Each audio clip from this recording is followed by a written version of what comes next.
Sarada mission শিক্ষণ মন্দিরে বসন্ত উৎসব পালন। সারদা মিশন শিক্ষণ মন্দির একটি আবাসিক বিদ্যালয়, যেখানে শুধু ছাত্রছাত্রীদের পড়াশোনা করানো হয় তেমন নয়, পাশাপাশি যেন বাংলার সংস্কৃতি এক পীঠস্থান। পড়াশোনার পাশাপাশি নৈতিকতা শিক্ষা, বাংলার সংস্কৃতি টিকিয়ে রাখার জন্য ছাত্রছাত্রীদের সবসময় উদ্বুদ্ধ করে চলেছে।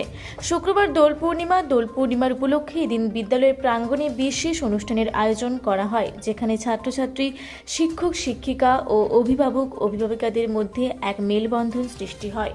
বসন্ত উৎসব মানেই বিভিন্ন রঙের আবিরে রঙিন হয়ে ওঠে যেন আকাশ বাতাস। শিউলি পলাশ ফুলের প্রকৃতিম সৌন্দর্য যেন জানান দেয় বসন্ত এসে গেছে।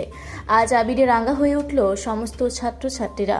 পাশাপাশি বিভিন্ন ধরনের সাংস্কৃতিক অনুষ্ঠানের আয়োজন করা হয়, যেখানে ছাত্রছাত্রীরা কবিতা, নাচ গানের মধ্য দিয়ে এই দিনটি উৎসবমুখর পরিবেশের মধ্যে দিয়ে এই দিনটি পালন করে।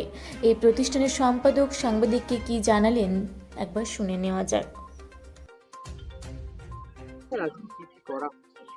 আজকে বেসিক্যালি প্রতি বছরের ন্যায় আমরা মিশনে বসন্ত উৎসবটা পালন করি। ছাত্রছাত্রীরা যেহেতু এখানে থাকে, তারা যখন সব রকম ভাবে সব রঙিন স্বাদ তারা অনুভব করতে পারে।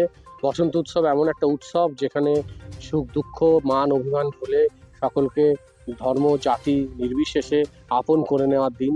তাই ছোট ছোট কচি কাচারা এই আপন করতে যদি শেখে, আর তাহলে আগামীতে আমাদের সমাজ একটা পবিত্র সমাজ রূপে গঠন করা যাবে। সেই ভাবনা নিয়ে আমরা প্রতি বছরই সারদা মিশন শিক্ষণ মন্দিরে এই বসন্ত উৎসবটা পালন করি।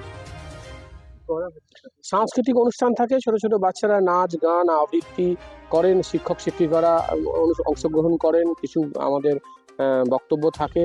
এছাড়া ছেলেরা নিজেদের মধ্যে করে আবির বিনিময় করে। রংটা খেলা হয় না, সবাই বিদ্যালয়ের পোশাক পরে ধুতি পাঞ্জাবি পরেই এই অনুষ্ঠানে অংশগ্রহণ করে। তারপর দুপুরে একটু একসঙ্গে খাওয়া দাওয়া করা হয়, কিছু অভিভাবকরা আসেন, তারাও একসঙ্গে সামিল হন। এই চন্দন সাধুখা, সারদা মিশন শিক্ষণ মন্দিরের প্রতিষ্ঠাতা সম্পাদক। জামালপুর থেকে আশিস কুমার ঘোষের রিপোর্ট, রূপসী বাংলা মিডিয়া।